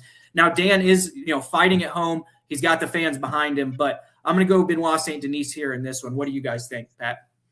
I think if BSD doesn't pull Paddy Pimblett, I think he's going to win this fight. As simple as that. I mean, he has such a massive edge in the grappling, in my opinion. But even then, we've seen him KO Beneil Dariush early. We've seen him KO Matt Frivola early. He could put you out with his hands early, and I'm not ruling out that happens in this fight against Hooker either. But I think that Hooker will probably do best if the fight extends longer and longer without him ending up on his back, which if BSD fights smart, I don't see it happening, really. He likes to take guys down, especially when fights extend. So I think that BSD probably ends up getting a finish here, whether that'd be ground and pound or submission. I'd probably lean submission. I think Dan's jiu-jitsu is a little on the weaker side. So I think I like BSD by submission here, but it really wouldn't shock me if Dan Hooker did pick up a win, if BSD kind of fell into that trap of going to war with Dan Hooker and just ended up getting outlanded, similar to what we just saw in Paddy Gauthier. Yeah, dude, look, with BSD, he has all the tools to win this fight. He should win this fight, right? What I think happens, I think BSD goes in there and stands with Dan Hooker for a while. Let's just see who God of War, right? Let's give the people a show. And I think he'll do that. He'll get in there, give him a show. And then as soon as he wants to, he'll be like, all right, take down and beat you up on the ground. Because Dan Hooker, for as fun of a fighter as he is, not great on the ground. I mean, I think we can all agree with that, right? And BSD's shown he can finish fights on the ground. I think that's what happens, personally. I really don't have much analysis on this one because Pat hit everything on the nail on the head. What I just hope and I think happens, at least for the first round, BSD's going to be like, all right, dude, let's scrap. Let's give the people a show. Then I'm going to finish your ass. Yeah, we're all three in agreement here. I think the grappling of Benoit Saint-Denis is going to be too much as well. And so do the odds makers in Las Vegas. Minus 340. Damn. Favorite is Benoit Saint-Denis. Plus 250 at home is Dan Hooker. If you guys like Dan Hooker out there, you can get him at a pretty good number. What do you guys think about that? Huge favorite for Benoit Saint-Denis. One of the biggest here on the entire main card. Do you think he's a more than three times more likely fighter to win here? I feel like the betting odds are a bit wide, but I'm not putting my money on Hooker in this fight, Like it's one of those where I just feel like, yeah, the line might be wide, but I get it because, I mean, it's hard to back Hooker in a spot like this. Yeah, I think so too. If you guys are out there and you want to take that number from minus 340 down, you can go and do an option called double chance, where you can take two methods of victory. And you can say, I want Benoit Saint-Denis by points or submission. That'll take that minus 330 number down into the minus 170 somewhere if you think he is going to finish the fight on the ground or grind out a decision. But we are going to move along here to the next fight on the card. Rafael Fiziev takes on Mauricio Hufi, who we talked about earlier in the show, has been training with other people. Rafael Fiziev is as tough as they come, a very talented kickboxer, but he has lost to Justin Gaethje recently. Huffy, just coming off a loss of his own, was kind of dominated on the ground. This one ain't going to the ground, though, boys. Who do you like more in this striking showdown between two elite guys on the feet? Personally, I think I like Fiziev here, to be honest. I mean, Rufi is awesome. He's very flashy, but that's kind of the extent of it. He's very flashy. He can knock you out with some wild stuff, but the guys he's beat to this point, at least in the UFC, are guys who I think are beatable by flashy stuff. Bobby Green's chin had definitely faded by the time they had fought. Jamie Malarkey's chin wasn't great. And I mean, he even didn't finish Hamaz Yantop. And Yantop's not in the UFC anymore. I don't think he's a great fighter by any means. And Yantop even outstruck him in that fight. And as crazy as it is. So I think I think Fiziv's just a lot more of a layered striker. I think he's a lot more technical, and he hasn't shown an ability to really get shin like that. The only time we've really seen Fiziv drop like that was against Justin Gaethje, I think. And I could be wrong with that, but I mean, we know Gaethje, we know he's got some powerful hands. I think Rufi is more flashy and he has good timing and stuff, but I think Fiziv's technique is really going to take him far in this fight. And even though he may not be the guy he once was, I still think he's more of a technical and just better striker than Rufi overall. Now, Eddie, Fiziev has been outstruck by Gaethje in recent fights. Does that give you any cause for concern coming in here against a guy as technical as Mauricio Huffy, also having a big length advantage, 5'11" to 5'8"? Yeah, no. Look, first of all, Pat hit it on nail on the head here. Rufi's flashy. Justin Gaethje's not. Right? With Justin Gaethje, you got to worry about volume. With Hufi, you got to worry about this asshole trying to set up some spinning heel kick kind of shit up top, right? And the one thing Fiziev has besides technique offensively is technique defensively. We've seen him avoid flashy strikes just by leaning back. He never overdoes it on defense. That makes any sense to you guys? Like a lot of times you've seen fighters a strike comes this way, they're almost turning and running. Fiziev doesn't do that. Fiziev's strong enough to literally lean back, have the foot missed by an inch, and he's right back in your face. And because you're out of position, you're getting fucked up. So if Hufi tries to play cute and do some wild spinning shit or do some flashy stuff, Fiziev's gonna crack him. So it'd be smart if Hufi spent any time watching video, which I'm sure with the Sid kickboxing guys he did, right? He's gonna see. I probably shouldn't do that shit with this guy. So I think it's gonna be I got Fiziev, man. I like Rufi, right? But I got Fiziev in this one. Now the only question I have for you guys is, what the fuck was he screaming at a plate of hot dogs about, or whatever that was? Did you guys see that shit? Fiziev? What was he doing? Yeah. He was making fun of John. He was making fun of Silva. About what? Yeah, Gene Silva. How Silva was screaming at the belt and crying and everything. Oh, he was making fun of Silva. I was so confused. Why? Silva's not fighting him? What the fuck? Just because they're his teammates with Rufi, I guess. I was cracking up. When I tell you I was confused as shit, and you just made it funnier for me because I was like, why is he screaming at a plate of food? Is the weight cut that goddamn bad? Okay, that makes complete sense because I did see John Silva screaming and crying at the belt. Yep. Okay, all right, that makes sense. All right, that's all I was wondering. I was like, what the fuck is going on right now? I love this guy. It's hilarious. I'm going to go with Mauricio Hufi in this one by decision. I think that Mauricio Hufi got exposed on the ground. I don't think this one's going to the ground. I'm going to take him here due to length. I think he's the more creative striker. Listen, you guys are right. Fiziev is more technical. With the bread and butter strikes, he's had a wealth of experience that Mauricio Hufi doesn't have there with Muay Thai, with the defense, all of that. I just think Mauricio Hufi is just a tricky customer. He's very long. And I think he's going to be able to outpoint Fiziev in a striking matchup here over 3 rounds. But it is going to be a close fight, and it could go either way. According to the odds makers, it's minus 130 for Mauricio Hufi. Fiziev will be an underdog in this matchup. Does that surprise you guys at all? A little, but Rufi has a lot of hype. All those fighting nerds guys have a lot of hype. So I can't say, based on what we saw against BSD, we saw those weaknesses. It's not something Fiziev will probably do. So I get why he's the favorite for sure. Yeah, no, I think it is a fighting nerds thing, 100%. By the way, did you guys realize? I just realized something, right? I've only known about the fuck is his name, MMA Guru, for like 5 minutes. Like I'm way late to the party. I had no idea who he was. All I know is he talks shit about fighters, and he just looks like a clown to me, right? Turns out he's just a giant motherfucker. Good for him. Hey. Oh, he's like 6'6", yeah. Yeah, he's a big dude, right? But Fiziev is what he would look like if he was ripped and 5'8". How wild is that shit? You know what I'm saying? Like I was like, he looks like someone I've seen before when I saw Guru's face, and I'm like, he looks like his face is irritating the fuck out of me. He's a funny guy. Interesting. I don't watch his stuff because to me it's just not my style, right? A lot of people, if you enjoy it, fucking do your thing, right? It's just not for me. But if he was 5'8" and in shape, Fiziev. What was it called on Cartoon Network when you Adult Swim past 12 o'clock? It'd be Adult Swim or some shit, and it'd have stuff that swore. He's the Adult Swim section of MMA. I used to sneak out of my room when I was a kid to watch Adult Swim. That shit was hilarious. Yeah.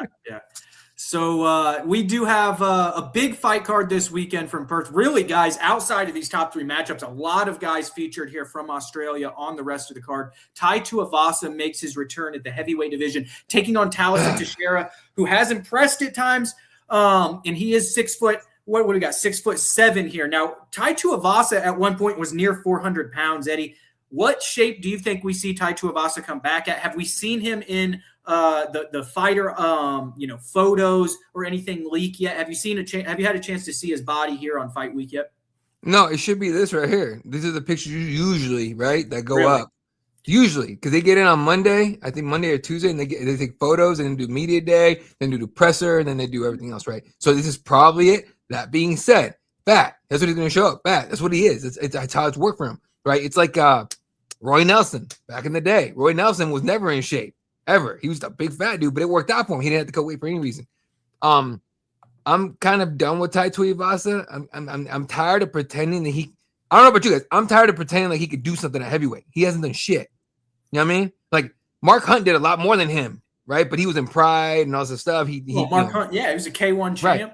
Exactly, right? But he's a big guy, uses his body. Tai Tuivasa is just a shoey guy at this point. And again, I'm not trying to shit on him. I'm really not. My thing is, I mean, I get it. If you're gonna keep paying him, Ty's gonna keep fighting, right? But at what point are we gonna look at him like, come on, dude, what are we doing? Who's the what? He gave him the big kibosh? I have no idea. I think he's talking about the guy from Glory. What's that guy's name? Mauro Ranello? No, Federini, yeah. No. It's not Ranello. Italian, I believe. Yeah, I can't remember his fucking name. Fuck. It sounds like some silly shit Mauro Ranello would say. He says good night, Irene, and on all that, but it's not Mauro. Yeah, so Taliesin Teixeira here. You mentioned there was a fat. He's going to show up as a fat guy, right? Yeah, but Taliesin Teixeira was just knocked out in 35 seconds by a fat guy, Derrick Lewis, who we just saw last weekend. Didn't look that great. Do you think that Tai Tuivasa can come in here and maybe they're giving him the best matchup possible to have a comeback victory against Pat? Do you think Tai Tuivasa can come in here and get things rolling back in the division again? I don't even know because, I mean, Teixeira's beatable. He has bad striking defense, plain as day.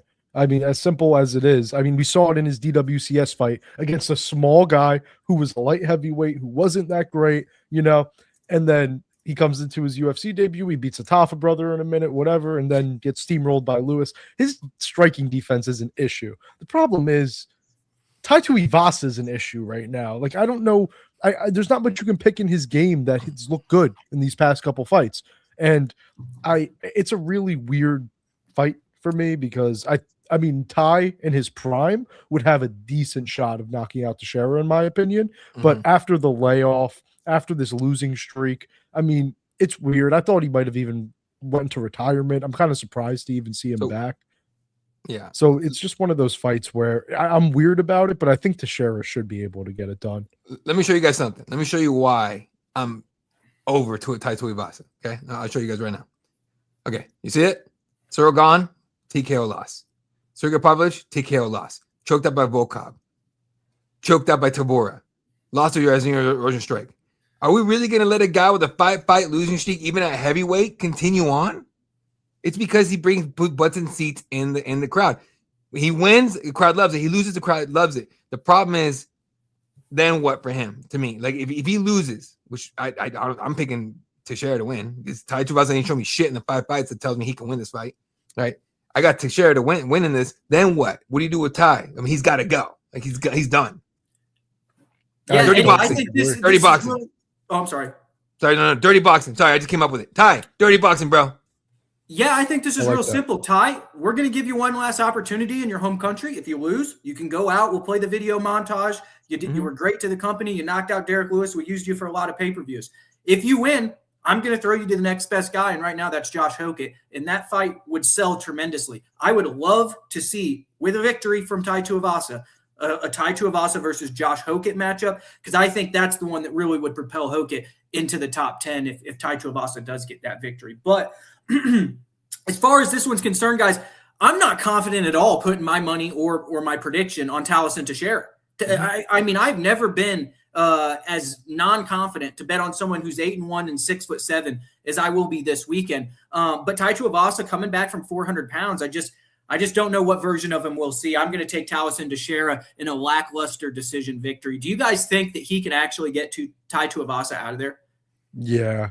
I think Tai is. I mean, he was finished in 4 of his last 5 fights. The only one he wasn't was the Rosenstrike fight, which Rosenstrike, I mean, he kind of turned into a very boring kickboxer at the end of his career. So I think that Teixeira is going to apply some kind of pressure. He's going to be landing fairly consistently. I think Teixeira probably does get him out of there if he gets the win. I mean, I think either of them get the other one out of there if they get the win. I don't really know if this one goes the distance, but I mean, I guess there's a world where it does for sure. Now, Also, Perez is talking about BKFC and Ben Rothwell, but if Ben Rothwell came back and fought one of these guys, I don't honestly think that the odds would be that crazy, to be honest. I don't think it'd be too bad. Can I just rant for 1 second very quickly? Yes, Why is Deiveson Figueiredo ranked and Mario Pinto isn't?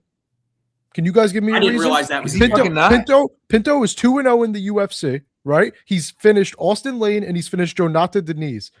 Deiveson Figueiredo is 1-1. He got finished by Derrick Lewis and finished Justin Tafa. Could someone give me a reason? Because I can't. Hey, no one I've ever talked to has been able to give me a decent reason. That doesn't make sense. Same reason Bill Belichick's not a first Hall of Famer. Someone's a fucking idiot.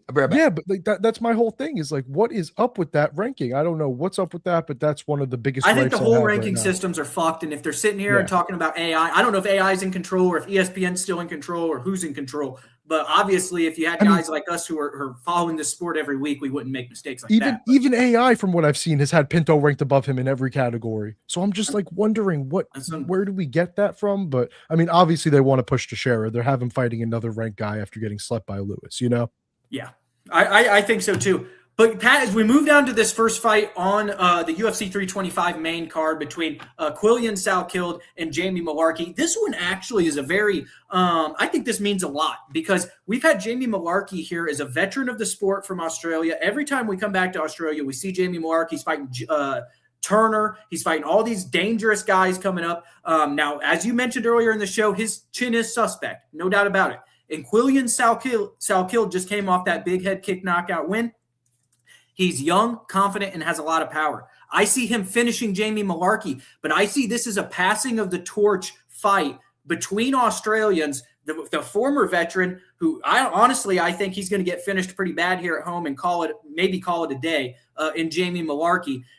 I think this is a passing of the torch between guys from the same nation, and you're going to see Quillian Salkilde as the new guy at lightweight here for Australian MMA make that push towards a title if there is one to be made. So what do you think about this one? Do you see this as kind of a passing of a torch fight, Pat? I hope he doesn't pass his skill set along to Salkilde once Salkilde whoops him. I mean, that's all I'm going to say because I hope he doesn't pass that chin along because I think Salkilde's a lot better than Mullarkey. You know, I never thought Mullarkey was on the level that he's at now. And I mean, yes, it's a passing of the torch in like a sense, but I just think they also struggled on short notice. You know, they had to find an opponent to go fight short notice in Australia, and no one likes to do that. So they had to find preferably an Australian guy, which they did with Jamie Mullarkey. I think Mullarkey might give Salkilde some early trouble, but in the end, I don't really see how I don't see how he wins this fight at the end of the day. I think Salkilde just is probably going to brutalize him. And if he doesn't finish him, I think it's going to be a very dominant decision win. Yeah, I see this one by knockout as well, Eddie. Do you trust the chin of Jamie Mullarkey at this stage of career against a young, strong kid like Quillian Salkilde? I trust Jamie Mullarkey's chin about as much as I used to trust a condom given to me from a chick that I met on a one-night stand. That's about as much as I trust Jamie Mullarkey's chin. You know what that means? Fucking not at all. Bring your own condoms, boys, okay? Do not trust that bitch. Anyway, fucking sorry. I don't know where that came from. Either way. That was great. Great analogy. Salkilde is a dog, dude. How much fun is this motherfucker to watch? He sent Hack for ass to the fucking shadow realm. I was shocked shitless. Like, yo, this kid can do what? Let's go. Hyped as fuck. They gave him the perfect opponent to score another highlight finish on. He's gonna do it. Salkilde by murder. It's over. Don't even have the fight. Just give him the win. All right, let's save Jamie Mullarkey some CTE because it's gonna suck for him. Yeah. Yeah, I think this is a big one for Quillian Salkilde, obviously in his hometown. Maybe makes a statement against his fellow countrymen as the best Australian lightweight on the planet. But we move down the card here, guys. We have some more natives to Australia here in the next couple fights. We got Junior Tafa at 205, obviously brother of Justin Tafa, the heavyweight. Junior here, 6'4" in the 205-pound division. He'll be taking on the American Billy Elikana. I'm going to take Billy in this one. The Tafa brothers, to me, are hit and miss. I think that they can win in some firefights. I think Billy's a little bit too skilled in all facets here in this contest. I'm going to take him by decision. What do you think about Junior Tafa, Pat? Is he a contender at all here at 205? He's obviously got a great frame at 6'3", some boxing skill as well. I'm over the Tafa brothers. Both of them. Not just Junior, not just Justin. I'm over both of them.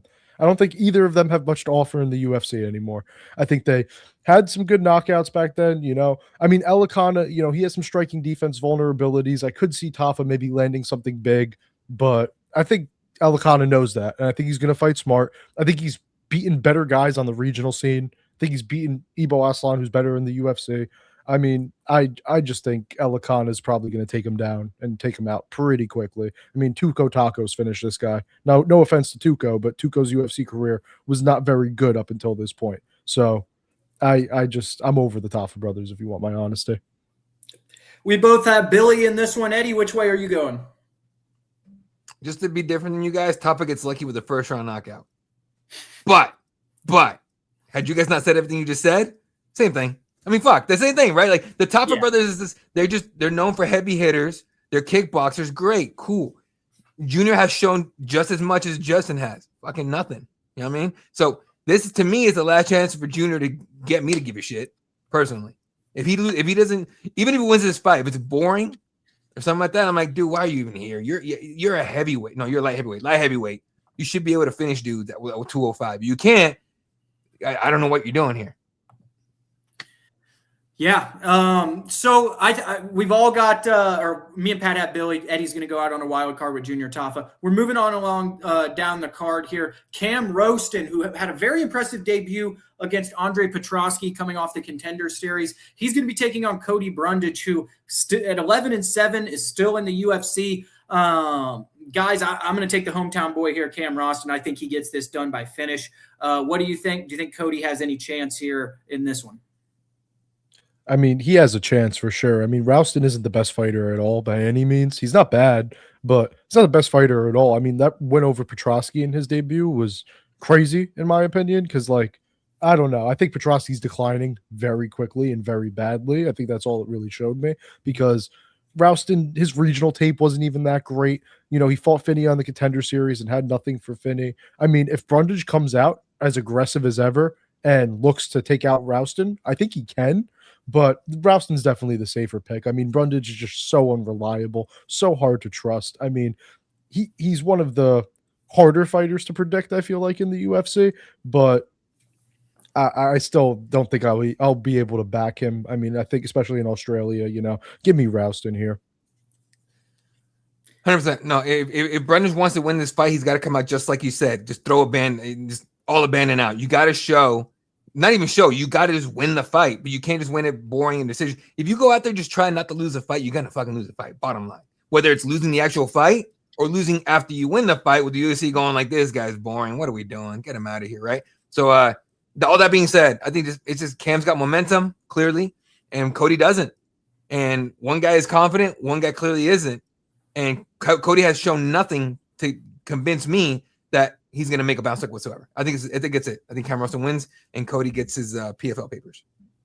Yeah, I think Cam Roston wins this one by decision. Pat, I liked what you said. Cody Brundage is maybe the most unpredictable fighter to pick on this roster. He goes in there and slam knockouts Zach Reese out of a triangle when no one saw that coming as like a 9-1 underdog. And then he goes and he'll lose fights that maybe he should have won. So I think that Cody Brundage is a tough guy to keep a track on, but I'm going to go with the hometown guy here in Cam Roston. But we're going to move this one on along down the card too. Maybe the most entertaining fighter on the UFC roster, Torres Finney. He I was like, who the fuck are you talking about? In a fight that is hopefully more entertaining than what he had with Robert Valentin last time out. I don't think Jacob Malkoun is going to get the victory here. If he keeps it standing, Jacob Malkoun does have legitimate boxing skill, and he can put volume on guys. No doubt about it. I think Torres Finney, he's just too physically strong. He's going to do the same thing he did against Robert Valentin. He's going to neutralize that striking, put him on his back, and we're going to see a boring decision win here from Torres Finney, in my opinion. What do you think, Pat? I mean, if it was 2 years ago, I'd probably pick Malkoun confidently, but he hasn't fought in 2 years. So I can't tell you how I think he's going to be coming back. I really wasn't sure what was going on with his career. He actually had some hype, had some momentum. He had a really close fight with Brendan Allen. He's not a bad fighter, but at this point, I mean, I think Finney's just so much more hungry than he is. I think he's just so much more hungry. He has a lot to prove. And he's undefeated for a reason. He does what he does and he does it well. So I think he'll find success doing exactly what we think he will here. My only issue would be, can we please see some goddamn punches landed, Torres? Please. Can we see you land anything of substance in a fight? If this one goes 15 minutes, I don't care. Land something of substance. Show us that you have layers to your game, you know? That's all I really want to see here. And if not, honestly, I mean, I hope Malkoun wins.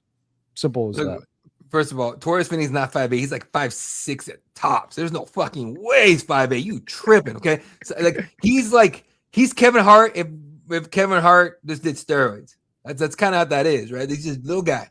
That being said, yeah, he's going to bore us to a blanket win, and that's that. I mean, have you ever seen anybody have to go on Contender Series 8 times and bore us to a win 8 times just for Danna to be like, you know, fuck it, fine, fucking just whatever. I mean, he's like he's younger Marcin Tybura, boring as shit, but wins fights. Yeah, Eddie, you remember back in the day, the UFC had this guy named Francis Carmont. A lot of fight fans won't remember him, but he went on a streak for like, I don't know, 6 to 7 fights. He had a 6-7 fight win streak back in the UFC when a 6 to 7 fight win streak got you a lot back then. And he ended up losing to Jacare Souza when they brought him over. But he reminds me of Francis Carmont a lot. Just take the guy to the ground, wet blanket. I don't know. But dude, you're talking about limitless Francis Carmont. That's what his nickname was. Yeah, limitless. You were pretty fucking limited there, Francis. That was terrible. God damn, dude. I know he decision. I remember watching his first fight in the UFC was Chris Camozzi. Yeah. He blanketed him, and then he choked out some guy whose name I can't remember or even pronounce. He beat Tom Lawler. He beat Lorenz Larkin, which I was shocked by. He even beat Costas Philippou, who I thought was going to beat him, but they were all boring fights. Then he loses to Jacare. Yeah. You guys remember CB Dalloway? Yep. CB beat him. Okay. And again, another kind of boring guy. And then Talos He got washed out after that. Yeah, 100%. So, no, dude, that Francis Carmont was terrible. No offense, Francis. I just see a similar fighting style to what him and Torres Finney do. But moving on down the card here, we have a couple more fights we have to get to before we call it quits for tonight. We have Jonathan McLaughlin. He's going to be taking on Oban Elliott. Oban Elliott is a very well-rounded Welsh fighter. I think that he's good with the striking and on the ground. Jonathan is a good athlete, though, and I think if this fight stays standing, he may have a chance to get Oban Elliott out of there. I don't know. This is a real close one to me. I really respect Oban Elliott. I think he's one of the more well-rounded fighters on the roster, but he's going to be fighting on the road against a very athletic guy. Pat, which way are you going in this one? I agree with you. It's a very close fight, and it's tough to pick on paper. Mikulev impressed me in his debut against Kevin Jousset, but Kevin Jousset immediately got cut and then got slapped by Patrick Habibora in PFL. Like, he's out. He wasn't a great fighter. Oban at least has impressed me a bit more in his UFC fights. I think he's fought a decent level of competition. I think this one is going to be close, but I think I do like Oban to win it. I think he's just a little bit more well-rounded, but it wouldn't shock me if Mikulev ended up winning. I'm happy they rebooked this fight because I feel like this is the perfect fight for both guys at this point in their carear. Yeah, no, I like Oban as well in this one. Oban's well-rounded as hell. Mikulev, we haven't seen a lot of Johnny yet, right? And not in the UFC, certainly. Okay. When I explain this shit to people, they get confused. What's the difference? The difference is the caliber of competition, the pressure of the moment. As much as I hate to say this shit, the lights will fuck you up in the UFC if you're not ready for them, right? So you could be on an 80 fight win streak outside the UFC. You get into the UFC, you're going to get your shit rocked, right? So I need to see what happens in this fight to confidently believe Mikulev's going to do something in the UFC. Meanwhile, Oban Elliott's already shown me he can win at least, right? And hang and take shots and all that. So I got Oban in a decision here, honestly. But I'll tell you what, I'll be pretty not shocked. I'll be pretty happy and hyped if Jonathan finds a way to finish this fight.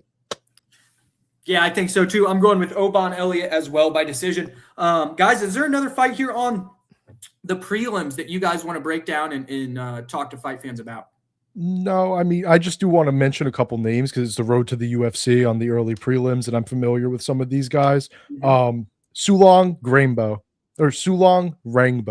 Keep an eye out for him.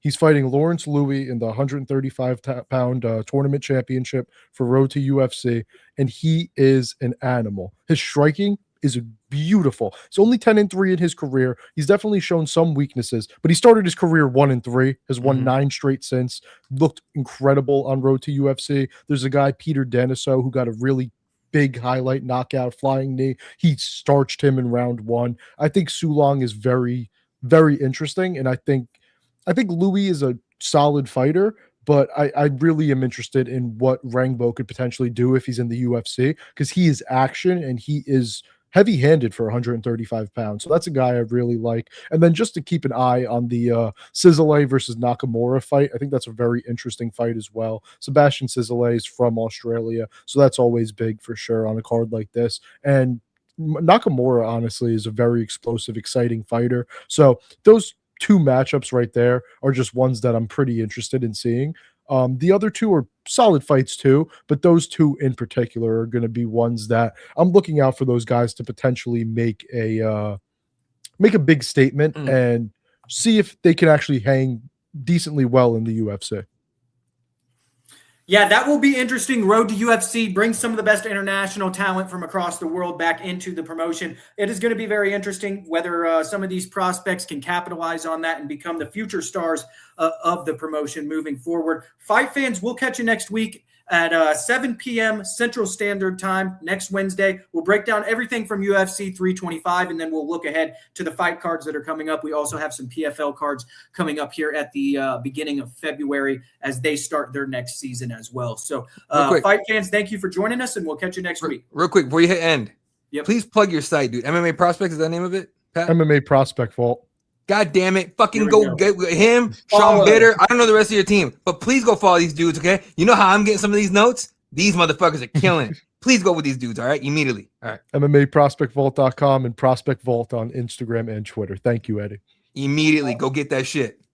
Go give Pat and Sean a follow over there. Some of the best minds in the game, especially among those regional fighters and guys who aren't in the UFC quite yet. But thanks you guys for joining us, and we will be back next Wednesday at our normal scheduled time, and we'll bring you everything breaking news and instant analysis from UFC 325. Thanks for joining us.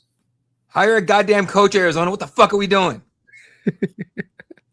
Dumb motherfuckers.